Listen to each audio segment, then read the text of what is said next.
Sports Professor Rick Horrow, inside the $1.3 trillion business of sports, a special on the record Olympic podcast, an incredible event.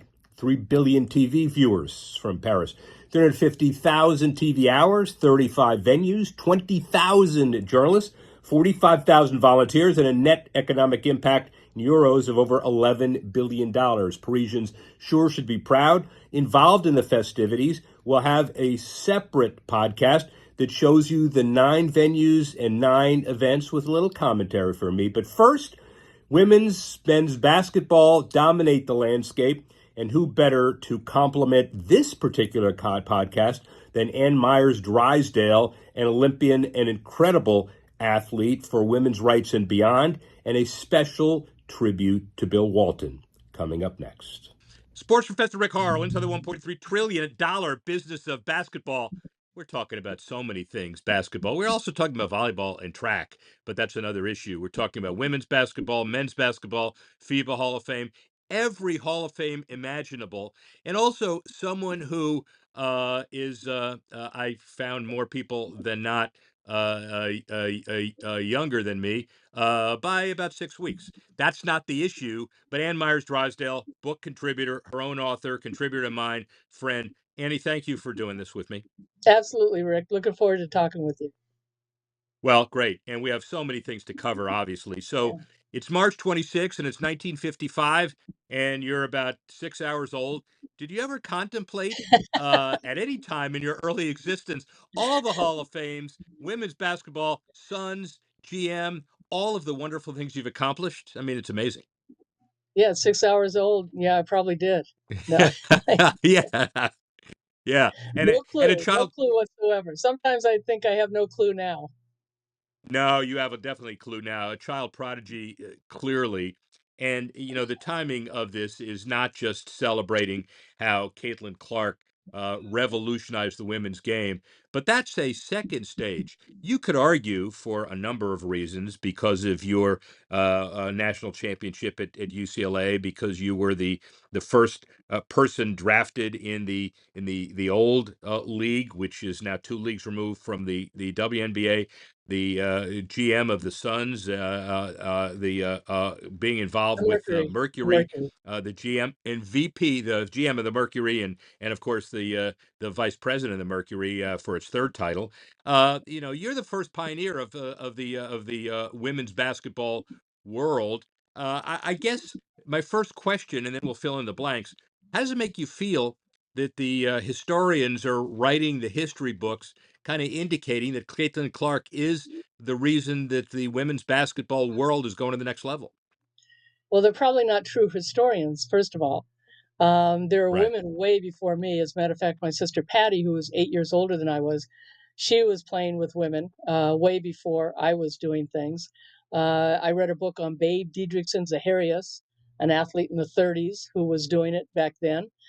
So there are a lot of women that came before me, and I feel very fortunate to be a Title IX baby and to be able to get a full athletic scholarship at UCLA, the first woman to do that. And certainly, so many other women have opened doors for me. And I think of where women's basketball was before me when I was playing with all the wonderful women that played then: Lucia Harris, Carol Blazejowski, Lynette Woodard, Lieberman, Cheryl Miller.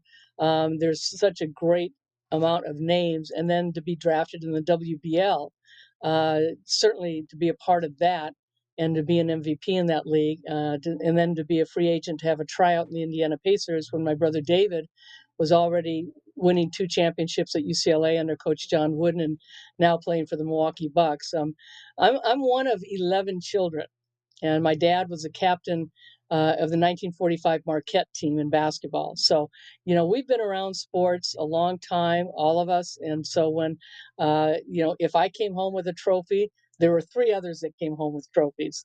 And so I think coming from a large family and having sports a major part of our lives and having our parents support us was a big plus of all of our successes.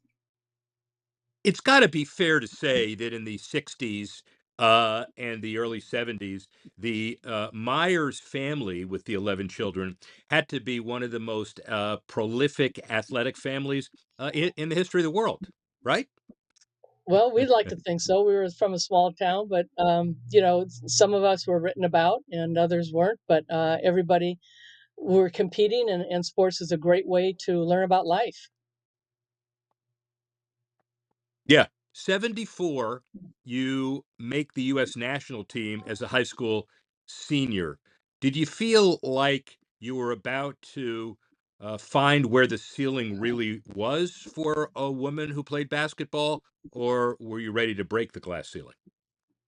I don't believe in a ceiling, especially a glass ceiling. I don't like the term. I don't appreciate it. I was growing up with the sky is the limit. And I played 7 sports in high school. So basketball was just one of the many that I did. And as I said, I read a book on Babe Didrikson, and my dream was to go to the Olympics as a track athlete because back in the 60s, organized sports was basically track and field and swimming. And so I chose track and field because of that book that I read and wanted to be a high jumper and a pentathlete. They didn't have the heptathlon yet. And so track and field was what I loved. And certainly I was playing basketball and tennis and other sports, volleyball and so forth. But I think that with the opportunity that USA basketball presented, obviously at that time, I was playing AAU basketball also with my sister, which again, it was completely different than it is today, AAU basketball. And so I was playing on the boys' varsity basketball team between my junior and senior year during the summer. So basketball, I had planned becoming a senior and playing on the boys' basketball team. Well, that didn't happen. And so what it did, though, was open the door to play on the USA team as a high school player. And we went around the United States playing the Soviet Union. And they had Uliana Semenova, who was a 7-footer, as big as Shaq, that people can kind of relate to. Their front line was about 6'6", and their guards were in their late 20s and early 30s. So over in Eastern Europe, those were considered amateurs. And remember, when we were in the Olympics back then, you had to be an amateur. And but over in Europe and the Eastern Bloc countries, that's what they did for a job. So you were playing athletes that were already in their late 20s and early 30s and had been competing for their countries for a long time and had been a team that was together a long time. We were very young and new at that with USA basketball because men's basketball was in the Olympics, and it was always college kids. And then some would go on to the pros and some didn't, but it was always college kids. So you're taking a bunch of 21, 22-year-olds going against 28 to 32 to 35-year-olds, which is completely different.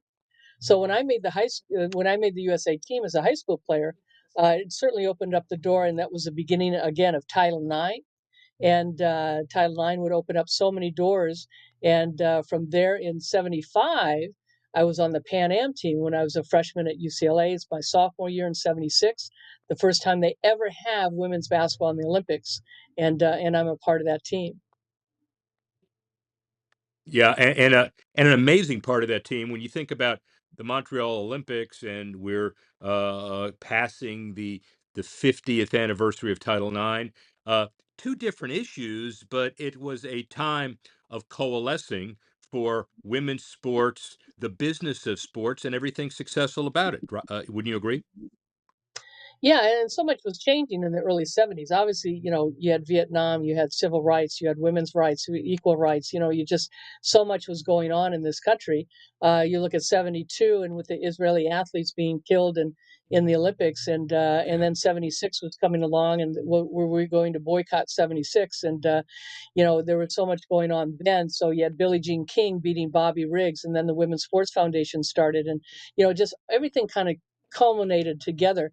I go to UCLA, and my brother David is a senior there playing for Coach Wooden. So it's a brother sister human interest story that the media, especially on the West Coast, really were drawn to. And so, a lot of publicity for me was because of my brother David and because of Coach Wooden and that whole program at UCLA. I played for Kenny Washington my freshman year, who was a player for Coach Wooden, and won 2 championships. And so, there are all these little tie-ins, and the media really took off on that.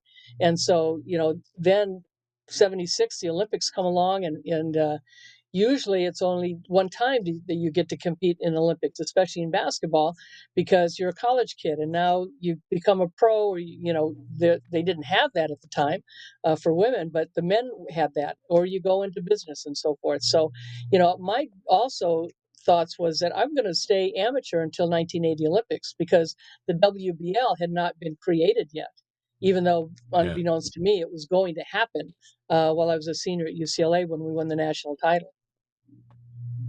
And we'll talk about that in a couple of minutes. But you had a unique perspective, probably because of your brother, but because of your own incredible talent, to be around Coach Wooden.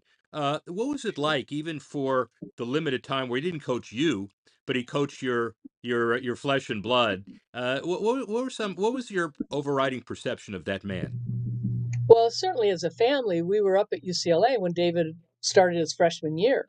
And so I was still in high school. And so my mom and dad, we would go up as a family, most of us, not all of us, because there were too many. And the older kids were all off in college and in work and doing their own thing too. So, but a lot of us would go to David's games when he was a freshman. And so we met the coaches, and Gary Cunningham and Denny Crum had come to our house to recruit David and Coach Wooden, and I call him Papa. So if I get those mixed up, it's Yeah. Papa. And so he was very open to all the families and meeting the families. So we met him when I was in high school, and my younger brothers and sisters would go to the games and so forth. And but he was always friendly to all the parents. And got to know all the parents that were of the players, and so we got to see him and know him a little bit more. And then my mom became friends with Nellie, and then with Nan, his daughter, and then my sister Kathy was really good friends with his granddaughter Christy, and then my daughter Drew went to high school with his great granddaughter Caitlin. So it was just all everybody kind of came together, 6 degrees of separation. But when I was a freshman and David was a senior, Papa would allow me to watch practices because our practice would start like about an hour and a half after theirs, and I would get my studies done, and I would get after class and so forth, waiting to get ready for practice. And we practiced on the JV court, which was right next to the varsity court in Poly Pavilion. But I got to watch practices and the repetition and the same practices, the same drills almost every day. And so, I mean, we became close. And even after David left and I was done and so forth, and my husband Don and Drysdale, and we had 3 children, and then Don passed away, and I was always up talking to Papa and go up there and bring the kids. And he was very much a big part of my life. And the pyramid of success, I tried to live by a lot of that. And that's just because of who he was. So we'll fast forward. We'll come back to a lot of this, but you fast forward to your career as a professional sports executive, the commentating with the Phoenix Mercury, 97 25th anniversary. Congratulations! The first time the Mercury starts in the WNBA. You remember that first game that you called when they played the Charlotte Sting? Yes, I do. As a matter of fact, I just talked to Hannah Storm, who was the play-by-play the other day, and Wow. Dick Ebersol was instrumental in hiring the two of us and wanted a whole women's, presentation, and I think that was important. So, so much goes into it. So I took some broadcasting classes at UCLA, and had no idea that this would be a profession that I would go into. While I was at UCLA, I did call some men's UCLA basketball games, and then I signed a contract with the Indiana Pacers. I did not make it as a player, but I would be doing broadcasting and PR and speaking for them. So I started broadcasting for the Indiana Pacers.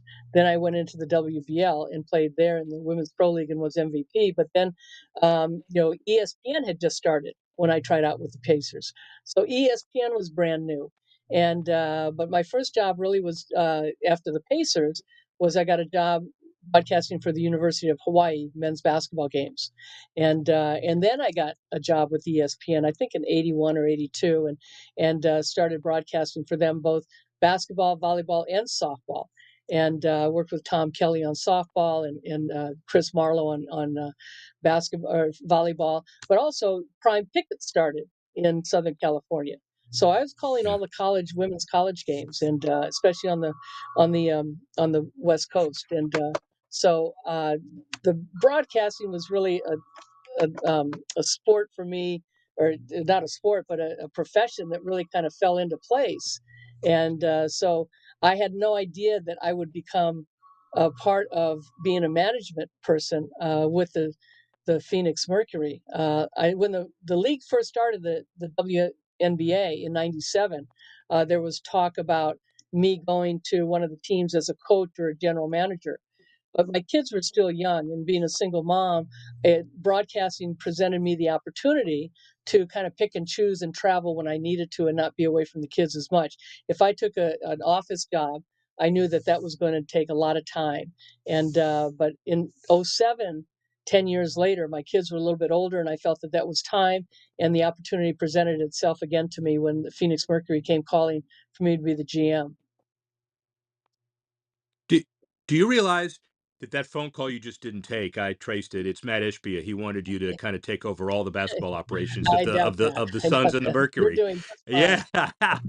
Yeah, yeah. No, they're doing. Look, they are obviously doing just fine. But that's just interesting segue. So 10 years after that great story about broadcasting, you're the GM and then elevated to VP, the Mercury, and then also the Suns. So how did that happen? Was that a conscious decision on your part to do something that you hadn't done before, or did that fall into your lap also? It fell into my lap. Anything in life, especially the business we're in, Rick, it's all about Yeah. relationships. And, Yep. it's how you treat people and so forth. I mean, I don't expect anything back. I mean, that's just who I am and how I was raised. And so I knew several people with the Mercury. Rick Reltz, who was the CEO and president. I had known him through the NBA and through the Dodgers. And Rick was now with the Mercury and the Suns. But he'd always, when I would come in to broadcast for NBC or for ESPN, I said, "Oh, why don't you come work for us?" And then I met Jay Perry, and she was in charge of the Mercury. So the timing was just right. And Robert Sarver was a new owner, and came to me and presented me the opportunity. And I thought, might as well try. Did you enjoy? Well, look, you obviously were successful at it. Three championships, two as GM and one as VP. Looking back on that, was that you had many favorite times, but was that a real time where you proved you could do something that you had never really been training for? It was a whole lot of fun. Was that a fun period in your life? It was. It was. I think a lot of transition. There were some difficult times, and but I think anything in life, when you have those Yeah. challenges, you embrace them and see what you can accomplish from it. It's not always the positives, but it's like they always say, the best trade is the one that never happened.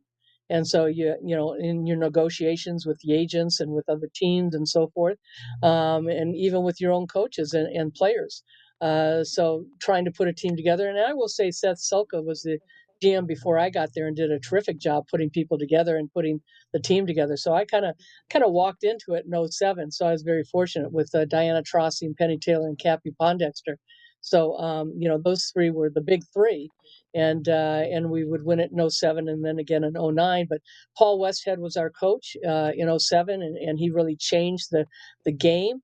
It was the highest scoring of any team throughout the whole WNBA during its existence, averaging 89 points a game. And that was the style. And then we had Corey Gaines, who had been his assistant, and we continued to run the same style. In 2014, Sandy Brondello got there. Amber Cox is the one that brought her in, and put Diana Taurasi at the point, because at that time we had Penny Taylor still, but then we had Dewana Bonner and Candace Dupree and Brittany Griner. And so everything came together, and we won another championship. So we've been on the cusp. We went to the finals 5 times and have won it 3 times, and looking to get there again. Of course, Diana Taurasi going into her 20th season at age 41, will turn 42 this summer, and is still getting it done, and still such an enigma to be able to watch her play. And then the transition, like you talked about, Rick, is you have somebody like Caitlin Clark and Angel Reese and Cameron Brink and all these young players coming out of college now, and Yeah. what they're bringing to the WNBA, and with their personalities and their ability to play the game and their skill level. And certainly the media is fascinated, as everybody else. And Caitlin Clark's not going to make anybody disappointed. Well, all right. I was going to save this for a little later, but it fits here because you talked about Caitlin Clark. You signed with the Pacers in '79, and I know you didn't make it, but then you made it as broadcaster. And look, you're amazing. Um, is would Caitlin Clark succeed if she signed with the Pacers today as well? Nobody can make the argument apples to oranges and understand the women's game and the men's game. Everybody feels like this is a spotlight time to do some comparison, but it probably isn't for a lot of different reasons. But what's your overall take on her level relative to players in the NBA? Let's just start with that. Well, you can't compare. That's just it. They're two Yeah. different games, and in two different times. When I had my tryout with the Pacers, I was a free agent. I was signed as a free agent. I was not drafted. And Sam Nassi, who was the new owner of the Indiana Pacers, the three-point shot had just come into existence. My name was very hot, winning a championship at UCLA, obviously being an Olympian and getting ready. And I was still playing USA basketball for the World Cup, for the World Championships, I should say, and World University Games, the Sparta Kid Games, or Taiwan Jones Cup. So I was still playing a lot of USA basketball, getting ready for 1980. And so, you know, my brother David being in the NBA, again, a personal interest story that Sam Nassi, who lived on the West Coast and was a new owner of the Pacers, wanted to infuse some publicity for the Pacers. Certainly, they were a team that had come from the ABA, and Slick Leonard, Bob Leonard, was the coach, was from old school, and was not happy with the decision his new owner was putting on him and the organization. A lot of people were not happy about it, especially the media. I mean, I'd kind of been a darling in Southern California because of UCLA and Coach Wooden and Billy Moore and our coach from the Olympics, and now was going to be our coach my senior year at UCLA. But so this is the first time there was a lot of negative uh, media towards me. And what was I doing? You're taking a job from somebody. How are you going to take a charge from Bob Lanier? I said, who takes a charge from Bob Lanier? Um, you know, but what people don't understand, it was an opportunity of a lifetime that most men don't get. Why turn an opportunity down? You don't know Uh, whether you fail or don't fail. And what is failure? It's failure in the eyes of somebody else. And so the opportunity to do this, and whether, my whole life I'd been playing against guys. So what I was doing was nothing different. And but for others, it was. And the fact is, it's not so much how much you're going to play, because we know what in a 48-minute game, 82-game schedule, those guys that sit at the end of the bench, and back in '79, it was only 11 players on the roster. The G League, the D League, whatever it was, did not really exist, and it was not a farm team for the NBA team like it is today. And today you have 15 players on a roster, and today you have who a rookie camp, and you have to be invited and so forth. So things were completely different back then. And to say that if I made the team, I mean, I'm not going to play a lot. And also, the big question was, how do you deal with being on the bench after you play your whole life and you play 40 minutes or whatever it is, and now you sit the bench, which a lot of these kids have to do today, both on the men's and women's side, that they've been stars in college, and now they're not getting, not 5 minutes in a game. And so the big thing for me was going to be the variables of sitting on the bench and what other teams were going to say, what the media was going to say about, if you had a late dinner with three or four of your teammates, and what the wives and girlfriends were going to say, and the innuendos. And I think that was, the nature of my book. You let some girl beat you. I mean, it is still value today as far as that statement on how men feel. And so for a woman to be in the NBA, could they make more money because of the minimum salary? Absolutely. But they would be sitting on the bench and get 20 seconds into a game, maybe not get into 30 games. And then all of a sudden you get in for 5 seconds. I mean, that's, you might get 2 minutes, but that's kind of the nature of the NBA, even today with 15 guys on a roster. And now you've got the G League too, so guys go up and down. But you talk about, well, could Diane Taurasi have been it? I think so. But Candace Parker, absolutely. But again, uh, they're not going to be starting. They're not going to be the first sub off the right, bench. So now you have a right. league, a valuable league like the WNBA, And certainly the salaries aren't there right now, and hopefully they will. But you have the opportunity to play your 40 minutes and become a star like so many of these women have. And I love, you talk about the Houston Comets in the early days of Cynthia Cooper, Tina Thompson, and Cheryl Swoops, and Elisa Leslie with LA, and Yolanda Griffith with, those players that came over from the ABL. And, there's so many great players from the early days of the WNBA. And the fact that we have a conversation on who's the greatest, who was, and we have those conversations in men's sports all the time. Who's the greatest running back? Who's the greatest quarterback? Who's the greatest pitcher? Who's the greatest hitter? Who's the greatest, and they all play in different eras. Is it the rings or is it the stats? Is it Michael Jordan or Oscar Robertson or Kareem Abdul-Jabbar or Bill Russell or just Wilt Chamberlain? So, LeBron, Kobe. So the fact that you have those conversations on the women's side. And is Caitlin going to be that name that you talk about? Is Angel Reese going to be that name you talk about? Or is it going to be somebody that, yes, played great college ball and the media hasn't talked about them? Are they going to become that star? Elena Deladon went through the same stuff that Caitlin Clark went through. And there was a lot of great exposure about Elena Deladon, but then all of a sudden it's died down and out again because you found somebody new. And I love it. I love the new kids that are coming in. Great perspective on all of that. You let some kid beat you, some girl beat you was a great book, cover to cover. The book that I'm excited about is your contribution in my sport business handbook. You talked about learning a couple of things from your collective experience. One is take the shot. Second is embrace the passion of your shareholders, and third is most importantly be grateful for the support you get. Kind of summarize all that, and I assume you still all believe all those tenets. Absolutely. I mean, you've got to put yourself in a situation, and it may not be comfortable all the time, and maybe you're not prepared. But like Coach Wooden said, failing to prepare is preparing to fail. And but when you get an opportunity, and like you said, you may not have the talent or whatever. And people have said to me when I got my job as a general manager for the Phoenix Mercury, well, you have no experience.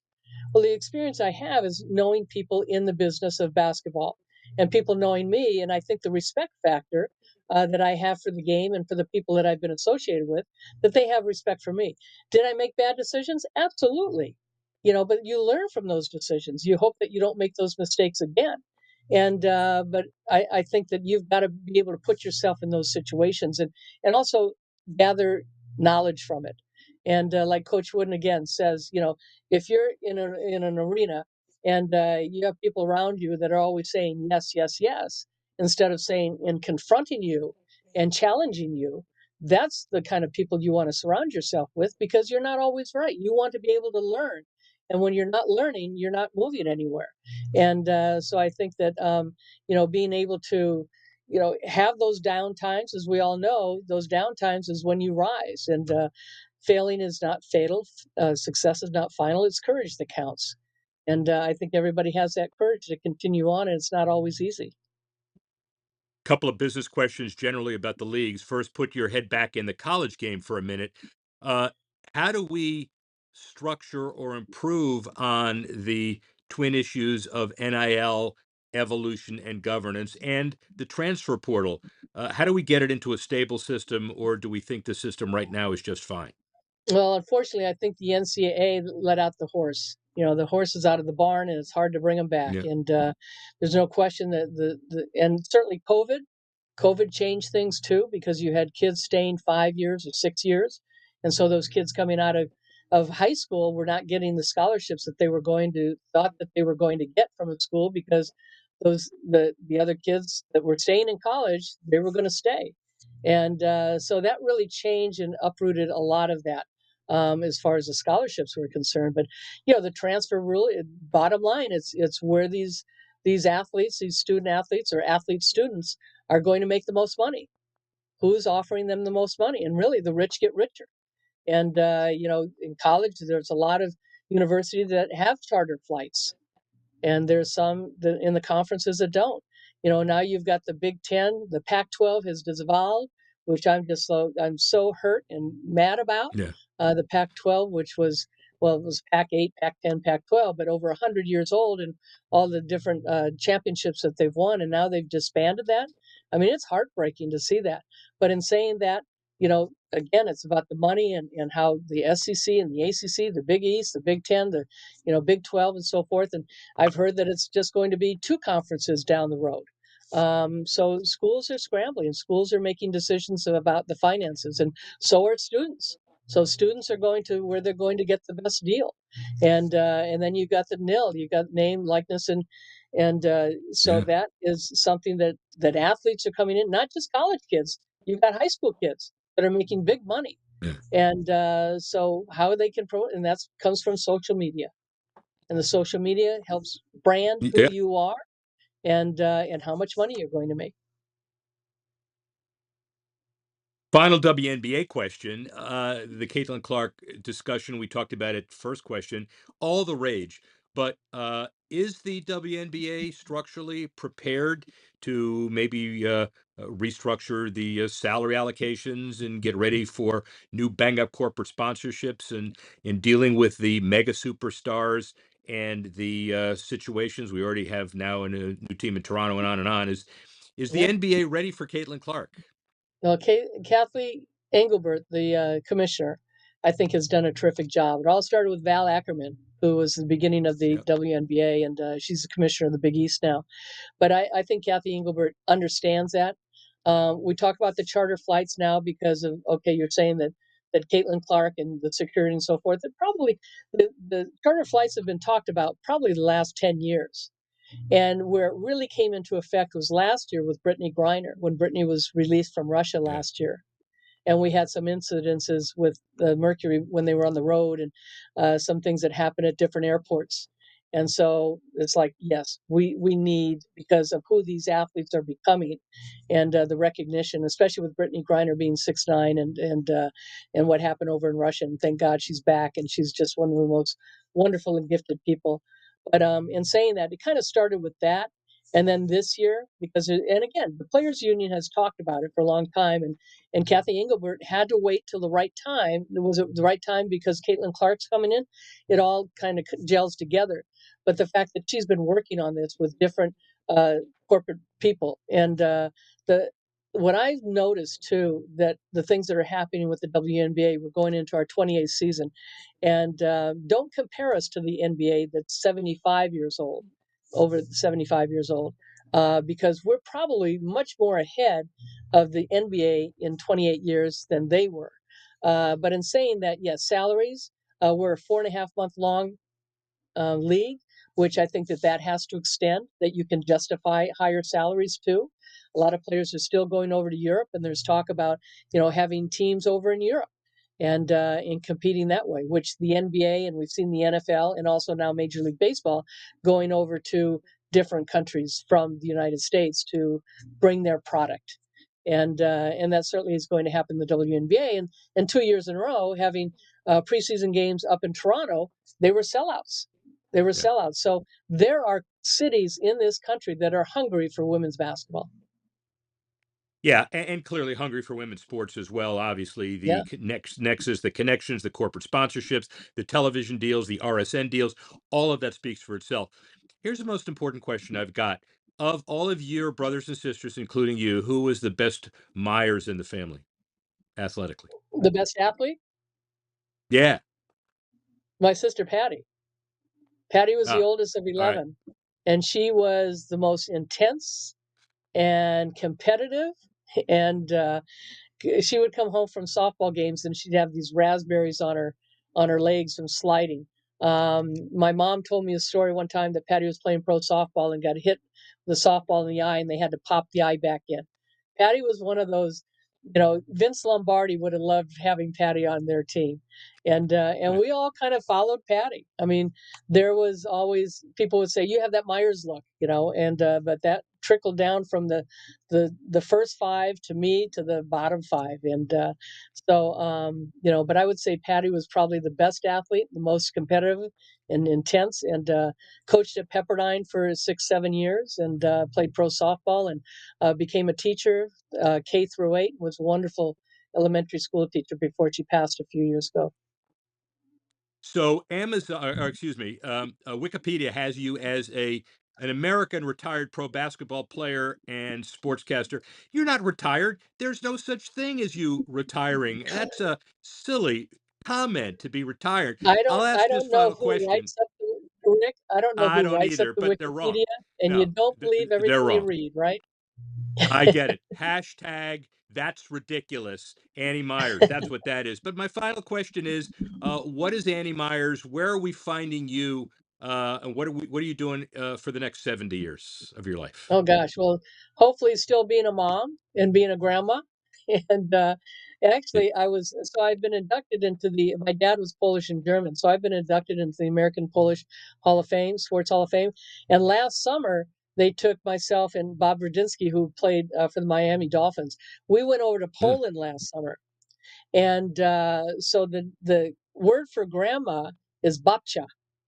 And so people always ask, when you first become a grandma, who's going to be grandma, who's going to be Poppy, or Grammy, or all these different nicknames and so forth. So Babcha is my nickname as a grandmother. My son Darren and his wife Sam, they have a little girl, and my son DJ and his wife are trying, and so my daughter hopes to be a mom someday, and so that's the greatest gift right there is your family. And but am I going to stop working? I'm still broadcasting for the Phoenix Suns and the Mercury, and ready for this summer for the Mercury and the WNBA, and talking to the Big Ten now because they have now taken over the Pac-12, and so maybe hope to do Right. some games there. But I've been so fortunate, Rick. Honestly, doors have opened up for me, and whether I take them or not, you just always have to try. And I've just always been one of those people that says, don't look back in your life and say, I woulda, shoulda, coulda.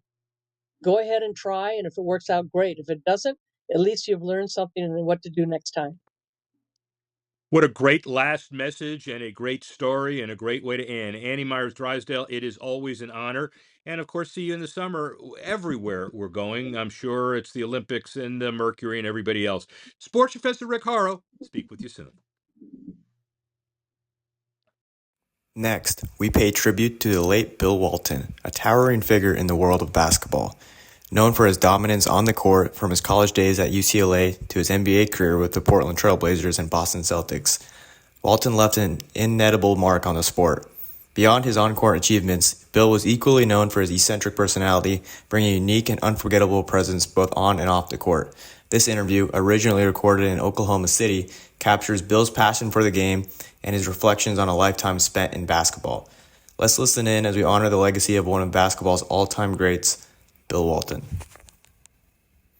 Ladies and gentlemen, Bill Walton. We came into a gym, and I'm not sure if people are surprised because it's Bill Walton or this tall dude came into a practice. Which one was it? I'm the luckiest guy in the world. I walked into my first gym when I was 8 years old, and I have never left. I can't play anymore.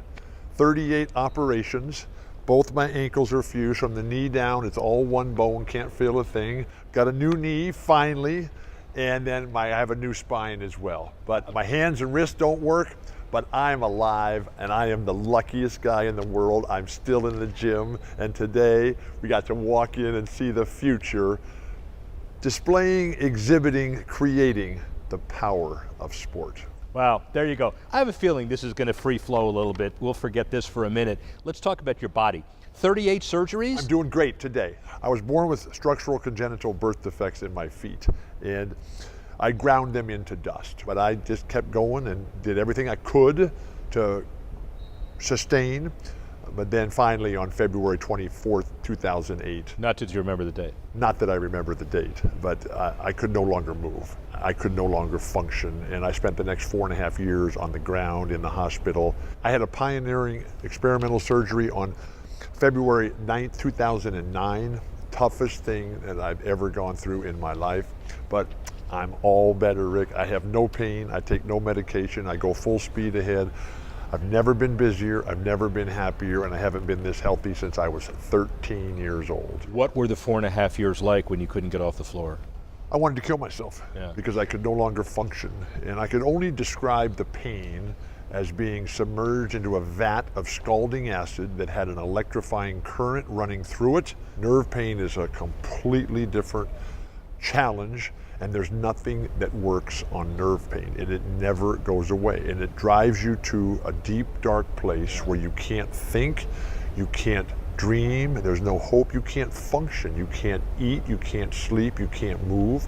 And that was me. So of all the people that I mentor with their health challenges, the first step is always to get out of the pain, and that for me required surgery. To finish about Better Way Back, because the whole idea of turning your pain into something positive for others. I try to live a life based on that things work out best for those that make the best out of the way things work out. Right. I try to live a life in service of the needs of others. I try to live a life of searching for possible opportunities to move the group forward. The nicest thing, Rick, that anybody ever said about me as a basketball player was that I helped make my teammates play better. Yeah.